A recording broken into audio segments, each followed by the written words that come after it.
Jesus, that's a way to start the Premier League. My God. 4-3. Liverpool beat Arsenal at the Emirates Stadium. And if you want the most alarming stat out of all of that, 5 ex Southampton players scored in that game. Work that puzzle out.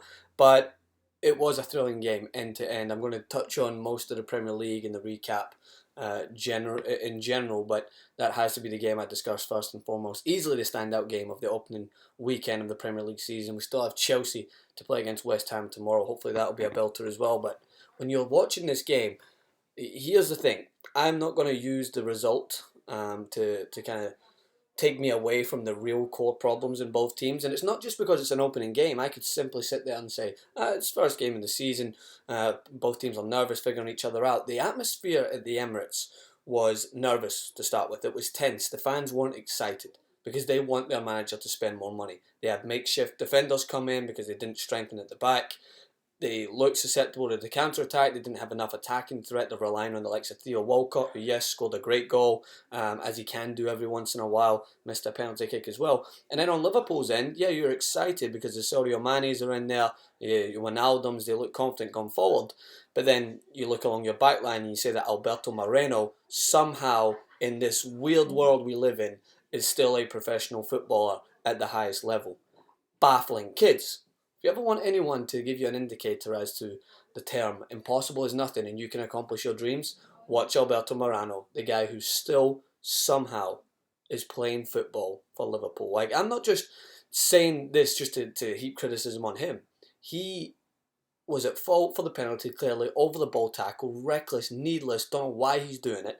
Luckily for him, Arsenal missed the penalty. And then, straight from that, he goes in and tries to join the attack before they've even cleared their lines, before they've even got up the park, and leaves Theo Walcott open, and Walcott puts Arsenal in front and Liverpool on the back foot. Liverpool didn't start great, but then as you get with a Jurgen Klopp team, as you get character, you get the belief throughout, you get good hard-working mentality, and when that catches up with quality, then you've got a good recipe right there, and you've got a good team that can pose a problem. And then Coutinho smacks in a free kick from 30 plus yards, beating Petr who's got the wingspan of Michael Phelps. That is no easy task to do that from distance. In the top corner, there's your dinner, 1-1, game on, right before half-time. And at that point, I was worried for Liverpool. I didn't know if Arsenal were going to come out and respond, and it was going to be an immediate turn of affairs, and Arsenal were going to get themselves back in front. And I talked about it on our Facebook Live video that I thought that it was going to be Arsenal's to lose. But Liverpool came out, again, fearless in the second half. Jurgen Klopp obviously had some wise words for them. They go into the game, bang goals, Lallana, Coutinho as well. And then Sadio Mane, who I've never criticised Mane. I've criticised the spending from Klopp on Premier League talent. But he has got talent. There's no doubt in my mind that Sadio Mane can come up with that at any given moment of the game. His speed is untouched. His ability to take people on one. Last season I talked about it. He's one of the best players in the Premier League. Well, let's say world, Francis. Premier League at taking on players one. So he was able to just cut through Arsenal's defence like a hot knife through butter, put it into the back of the net, and Jurgen Klopp, obviously delighted that one of his signings has shown immediate signs of paying off. And at that point, you're thinking it's game over. Surely Arsenal obviously bring a goal back, and then Chambers scores from the free kick, poor defending.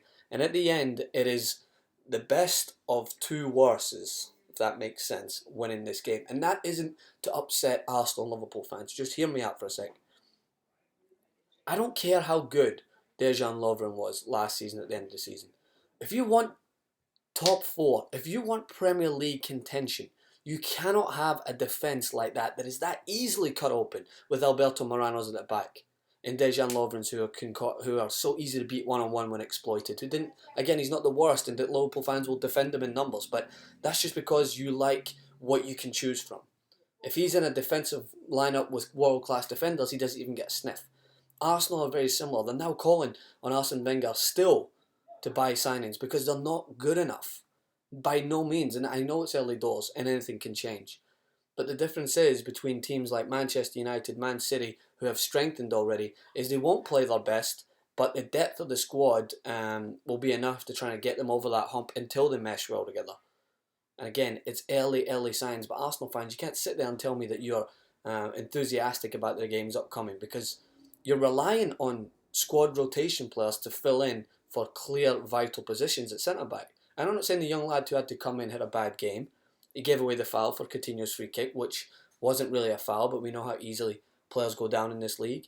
And Arsenal fans shouldn't have to be relying on a young lad like that to come in and fill a void because Paulista goes down injured, because your manager should be banking on the worst happening. That's what good managers do, is they expect the worst in the Premier League and they go in to purchase so that they can help plug in holes whenever they have to. They help bring on players that can come in and try and keep that standard, because that's what's going to win a Premier League. Leicester were obviously graced with a good amount of luck last season, to the point where they kept all their players fit, which was great. But they also had opportunities that when you bring on someone like King, Fran Albrighton, is it doesn't really drop. The hard work is still there and the mentality is still there. Arsenal don't even have a blueprint, I don't think, of what their team's supposed to look like this season. And relying, again, on players that are mediocre, rotation-esque, coming in to play vital roles in this team. And I don't think Arsenal fans are happy one bit, and they want their manager to make some moves. Whether or not it could be a late bid again for Mahrez, I don't know what the deal is, whether or not his bid was rejected. He didn't look happy. Of course, need to touch on that. Leicester suffering from trying to come in and maintain that euphoria from the previous season. Hull City, fearless, beating them 2-1. Biggest upset, I think, of the Premier League weekend already. And they have to maintain that unrealistic standard. And I feel bad for them, because no matter what they do or how they play, they're still going to be held to Champions level standard, even though I still don't think they're going to have that same X factor that they had last season. Because as I mentioned before, and I'm going to mention it again, what Leicester did last season was a blessing and a curse. A blessing in that we will never see anything like that ever again. A curse for other teams is because it shook the Premier League to life. Wake up, you lack of quality, prima donna twats, and realise what you have to do to win this Premier League. You have to be hard-working along with quality. You need to have a good manager in there to guide you through all the adversity that is the Premier League. And with Guardiola coming in and Mourinho and Conte, it's going to be very hard for something like Leicester to happen again. I'm just saying that already, because you can see that these teams are focused this year. And to go back to Manchester United to touch on there again, and Manchester City, very similar category. I think it's a good thing that they didn't play their best. Manchester United didn't look so dominant that other teams should be petrified of them. Bournemouth had chances. But what they did do is what Manchester United haven't done in the last 2 or 3 years, which was give off this sense of ease in their ability to overcome that adversity. We can win. When Alex Ferguson was in charge, Manchester United used to scrape by games. But when you looked at the consistency in which they did, you would be like, all right, well, they've got it under control. They know what it takes to win. They have a great winning mentality, home and away.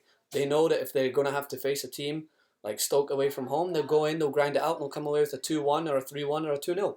That's just Manchester United's way of life. This was an example of something like that. They didn't play their best.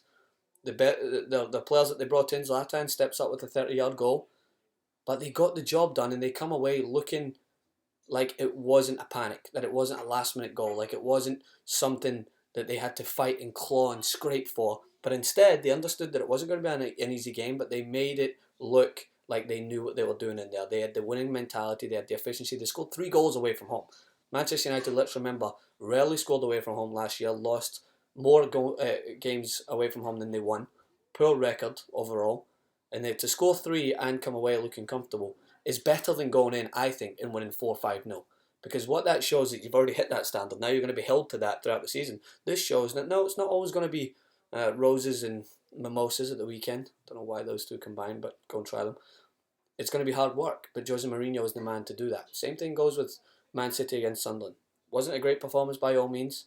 1-1 until an own goal by McNair, former Manchester United man. I'm sure that made the win all the sweeter for City fans. But they got the job done in the end up. They get the 3 points, which is all you really need at the start of the season. Get the 3 points on the board. Showcase to your fans that you're here, that you want to take business as serious as possible, and that you're coming in to get off a winning start. Arsenal now, it couldn't be worse for them. And I'm not over dramatising it. I'm just stating the clear facts. They're at home to Liverpool, tough opponent, tough road to start, a tough game to start with. Liverpool, an even tougher example, but they come away now fearless. Yeah, they know they need to shore up things at the back. Yes, they know that there's some problems there, but they get the 3 points on the board. That's the difference. So my overall consensus of both this game, United's game, is that The teams that strengthened in the transfer window show that that strength can help get them over the initial hump, can help show that they're here to take this league by storm. The teams that didn't are falling by the wayside. The teams that didn't enough have some problems to fix. So Arsenal clearly need to strengthen, clearly need to sort things out, and now Liverpool still need to strengthen, but they get the 3 points on the board, so it's not as much pressure on them.